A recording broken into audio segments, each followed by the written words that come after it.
is up, my friends and fellow BusyBees? If you tuned into the last episode posted on the podcast, you heard my BusyBees in Business strategy session with Jen from Made with Her Hands on Instagram. We were talking all about her getting involved with trying to secure brand deals and integrate some affiliate income into her business, since she is one of the all-inners on the furniture refinishers success spectrum. And if you don't know what that spectrum is or where you fall on it, be sure to head back and listen to episode 45. So that session with Jen really got me thinking about the fact that some of you may potentially not know of or think about all of the different ways that you could potentially be creating different streams of income through social media. So that's what I wanted to highlight here today, just for your knowledge and maybe to help you out to integrate something like that in the future.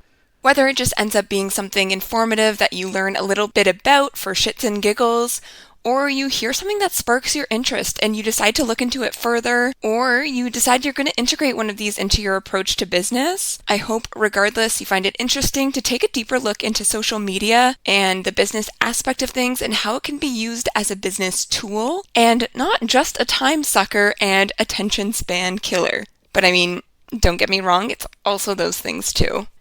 So one way that I think makes it easier to determine which of these strategies or approaches would make the most sense for you in your situation, right now at least, is to figure out which title you most align with, you most identify with. Because if you're on social media and you're not just using it for, your own personal use, there's a few different labels that you may identify with or fall under. So you might be a content creator, you might be a service provider, you might be an influencer or want to become an influencer in some sort of capacity, or you might be a combination of a couple of those terms or all of them all at once. So depending which most closely aligns with you, that will give you a good idea of which potential stream of income would make most sense for you and for your audience and for the influence or expertise that you bring to the platforms that you're on social media. And before we get into this, I do want to remind you that Rome was not built in a day, so whatever route that you choose, if you decide to pursue one of these things, maybe all of them sound great and you're excited about every single one and you want to implement them all tomorrow and start getting things going. I just want to warn you or remind you that you can't expect it to be really easy or really fast. You're not going to implement these things and tomorrow wake up with $1 million in your bank account. It really takes consistency, strategy, and some perseverance and making it enjoyable that are truly key to making these things stick and making them work for you long term and gain momentum as you gain momentum and familiarity with them as well. Because it is bringing in a whole other aspect of business or a whole other type of business into your world compared to what you might already be doing right now. So just remember that it's going to feel a little bit weird, probably a bit awkward at first. It's going to have a learning curve to it. So just be consistent and always try and move forward in implementing these things. But I wouldn't recommend doing all of them at once. Just tackle one and figure it out as you go. And then once you feel comfortable with that, you can integrate more and more if that is relevant for you. It can adapt, it can evolve over time as your preferences and as your audience and the platforms that you're using evolve as well. As it stands right now, you may be new in this space and just learning about doing furniture refinishing and you're just offering your services locally, but you're very active on the platforms, you like to engage with other refinishers, and over time, maybe you do develop that expertise and people come to you as someone who knows what they're talking about and you love to teach others. So maybe you, in time, become more of that educator, that influencer, that person that people turn to with questions and looking for recommendations for products and have that really strong know, like, and trust factor so that maybe you develop into that influence and that content creator label over time. But just remember that whatever you choose today does not have to be your tomorrow. You are under no obligation to be who you were 5 minutes ago. I think that's important to remember in life, because it's easy to feel like we have to stay on the same trajectory that we're on. But like I always like to remind you guys, you are in the driver's seat, so do what feels best. Okay, so let's talk about some different sources of income that you could integrate or approaches to earning income on social media. The first is to generate money by using social media to promote yourself and your business to get clients. So this is from that service provider perspective. If I am, as I am, a small business owner, I'm someone who owns a business, MelDidItHerself, which offers furniture painting and refinishing services in and around the Ottawa, Ontario, Canada area. So this is a business that I market and that I promote on social media, among other places. And as a service provider, I'm going to use social media to generate more clients and a larger client base and larger reach locally to get people into my world, to see the pieces that I have available, to follow along, to see new pieces that I release, and then generate income from those sales. Which is, I feel like, the most straightforward one, and one that probably the large majority of you are using. But you may also just be using your social media more to be a bit of a lurker and just to see what other people are doing and, take in other people's business practices and learn more about the furniture makeovers themselves. But if you are trying to sell your pieces, and especially if you're finding it hard to sell your pieces, this may be an aspect that you want to integrate or be a little bit more intentional with as you move forward, because it really is that way to get that large reach. And I mentioned a few recommendations a couple episodes ago about strategies and features you can utilize on these platforms in order to reach that more local demographic and market that you might be trying to reach to sell your pieces to. So that is for the service provider, pretty straightforward, and that is the same for any business or service-based business that is utilizing social media to sell their products. So another way that you could use social media is to promote yourself and your offerings to get clients. Although you may be a service provider, you may also have additional items or intellectual property that you are trying to sell to people who might be interested. So that could be a course, that could be a membership, that could be a masterclass, it could be merch too. Whatever it is that under the guise or under the umbrella of your business, say MelDidItHerself, you are offering other offerings and you're using social media as a way to reach people who may be interested in that. So for me, that is things like my online course, Refinish Your Future, that I just launched. That is things like my No BS guide to your first furniture makeover, which is a digital guide that walks people through the start to finish of doing your own furniture makeover for someone who is completely new to this space. Or that could be like the coaching and consulting services that I offer and I promote online so people can discover the fact that I offer this and then hire me to give them some support and accountability and consult in or coach them on their furniture painting and refinishing business. And as long as your marketing efforts are distinguished and intentional, like you can see that these two things that I have now said that I'm using as ways to make money through social media or with the help of social media, these are to two completely different audiences and demographics, right? The first is people more locally who want to purchase my pieces. And the second isn't location specific, but it is more generally to people who are either already doing furniture makeovers and running a business doing it or want to do so, or people who are wanting to do their own furniture makeovers, so are maybe not people that are looking to purchase the pieces. They want to do those makeovers themselves. And again, those could be geographically close to me or far away because they're digital products. So as long as I am being intentional with the words that I'm using, the people that I am quote unquote targeting as I create social media posts or create different digital assets and marketing assets to promote those products, I can really speak to the specific audience that those things that I'm trying to sell are trying to reach. Another way that you can integrate another stream of income into your business through social media is by using it to educate and use products that you're then promoting to your following through sponsorship, collaborations, and paid partnerships. So if you are someone who has typically a larger following, but honestly not really, like a lot of times brands are looking to partner with people who have those more intimate audiences now because often they have a lot more engagement and their audience is much more trusting of them. So if you are someone who does not have a huge following, don't feel like you are someone that could not integrate this into your business. You don't need to have 100,000, a million followers to have influence and to have people that trust you and trust your recommendations.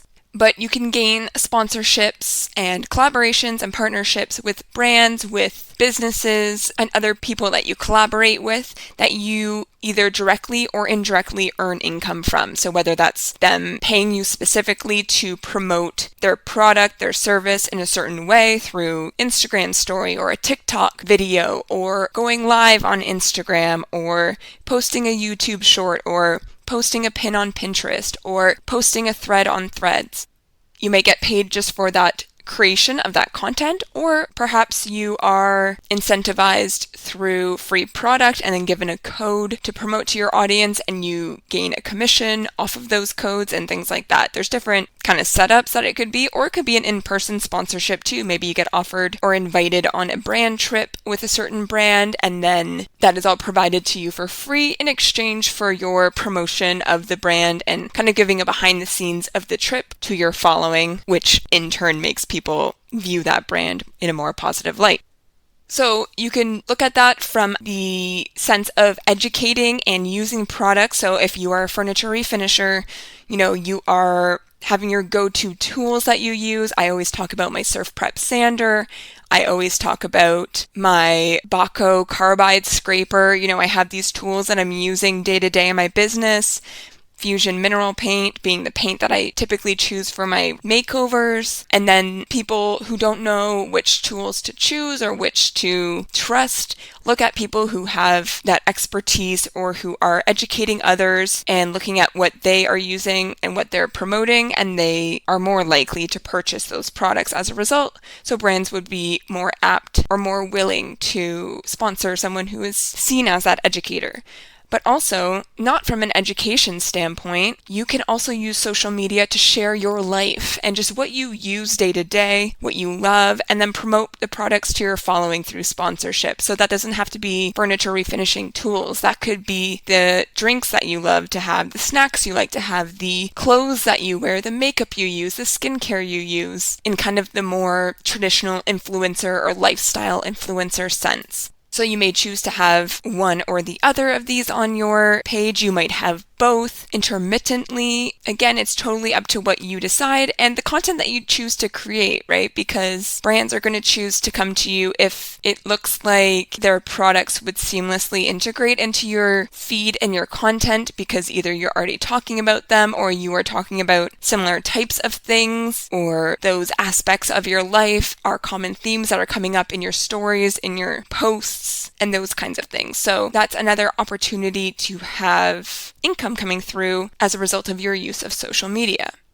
And I mentioned this briefly before, but you could also use social media to educate and use products that you're then promoting through an affiliate link.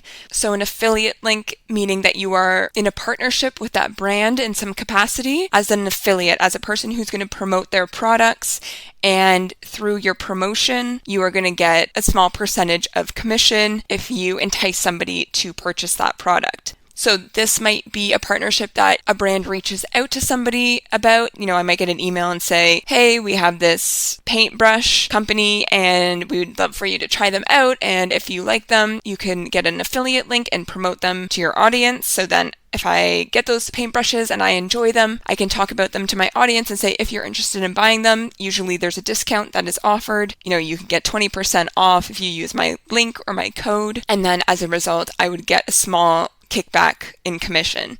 And if you've never looked into these kind of affiliate sponsorship agreements, it's not a large amount of commission that these content creators or influencers or educators are getting. Like 10 years ago, it was a much more fruitful endeavor to be in, but the commission percentages are rather low on a lot of these things, especially if it's not a high-priced item. So really your use of those links for the people that you value the content of and you listen to and you respect and support, it doesn't cost you any more to use those links, and in fact, you usually save money, but also B, you're not even giving them that much money by using that link, but it does mean so much when you do use it.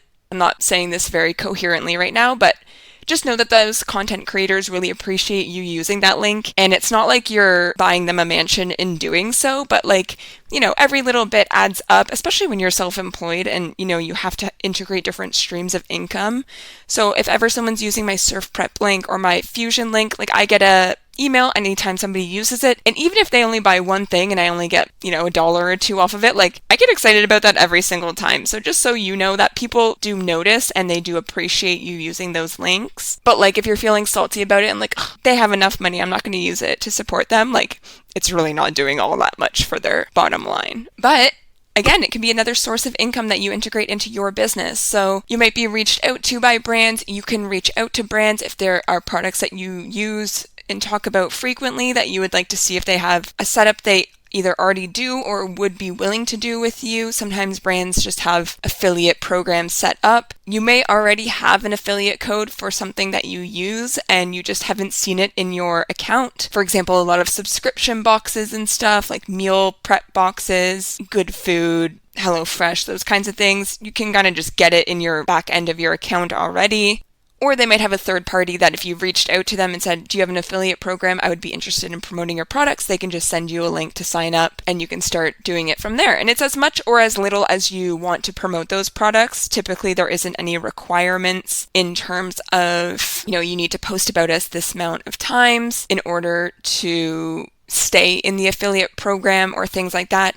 Sometimes you, as an affiliate, will get added perks, like maybe you get advanced access to a new line of products that they release, or maybe you're sent free products periodically, or maybe you get, added freebies when you do purchase their products, things like that. It's kind of different for each company. But if it's genuinely products that you love and you use and you buy and you talk about anyways, then it doesn't hurt to A, be able to offer that discount to your following, and B, potentially make some added money on the side based on how much or as little effort you'd like to put into it. Another way that you can use social media kind of more indirectly to create another stream of income for your business is to create content for other brands to use on their platforms specifically. So this is freelance content creation, or what's more commonly referred to as UGC, user-generated content right now. And basically that is a brand connecting with me to create some content for them that they are using either on their social media profiles or in their email marketing, or maybe even on billboards or in commercials. Like, it depends what the setup is. But you have no obligation to post that to your social media platforms. So it depends on the setup, because although you aren't giving them access to your audience, you might be giving them access to that content to use it in multiple ways and over the span of a long period of time. So depending on how more or less lucrative that is will depend on the setup. But as always with any of these arrangements, make sure that you're thoroughly reading any contracts before you sign. Know that you have the ability to negotiate at any point in time and ask for revisions. And having a lawyer that's handy doesn't hurt either.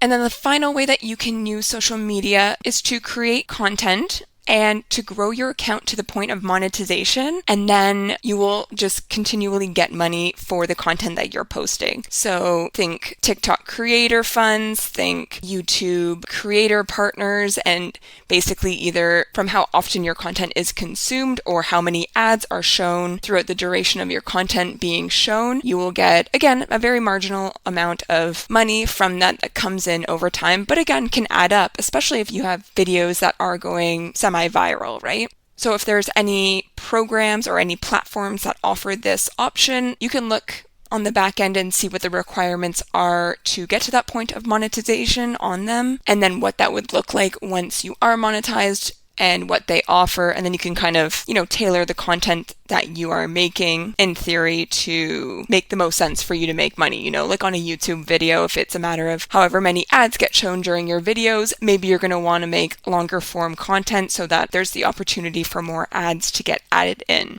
I don't know, you can do it how you want, but that is an additional way to get to that point of monetization on your account. So you're just passively, kind of passively, because you have to continue to make content, but passively having money coming in as a result of just the content that you're freely making, but you're under no requirements to talk about certain brands or have any sponsorships and things like that set up. And something that you may not know about me, I love little motivational messages. They get me fired up, and I keep a running list of ones that are especially catchy or speak to me in the Notes app on my phone. So I end every podcast episode with one that I've noted down over the years in hopes that you leave our time here each week feeling inspired, motivated, and ready to take on whatever comes your way this week. So this week's Mel's motivational message is from the book The One Thing, and the quote is, "Until my one thing is done, everything else is a distraction." And this just goes back to what I said at the beginning. Make sure that you're focusing in if there are a bunch of strategies here or a bunch of streams of income that sound interesting and doable to you. Really make sure that you make a plan and you strategize, which makes sense to do first, and then integrate in other ways. How am I going to go about setting up the platforms to be ready for this? What do I need to do? What do I need to input in order to be successful in integrating this stream of income? And then really focus in on the sequencing of that and figure out what's the one thing that I'm going to focus on right now. And until that one thing is done, everything else that you're doing is a distraction. And in your day-to-day, this is a really great thing to keep in mind too. We can often make 20-point lists of to-do lists, and then we'll get discouraged at the end of the day when we don't complete everything. But if you just lay out your number one, maybe top 3 things that you want to get done in a day and focus on getting those done first, and then you can get to the other things that are less important. Focus on that one thing, and until it's done, anything else that you're doing in your day is merely a distraction and you putting off the inevitable thing that needs to get done. Because it's so easy to do a deep clean of our house when we know that we have work that needs to get done or a deadline that's coming up, right? That's when I tend to hyper focus on reorganizing my closet or something super useful that feels like I'm doing something but isn't something that's really needed. So focus on your one thing, and until your one thing is done, everything else is a distraction this week. Remember that and see how it helps you. All right, that's it for now. I appreciate your time, and I'll catch you guys next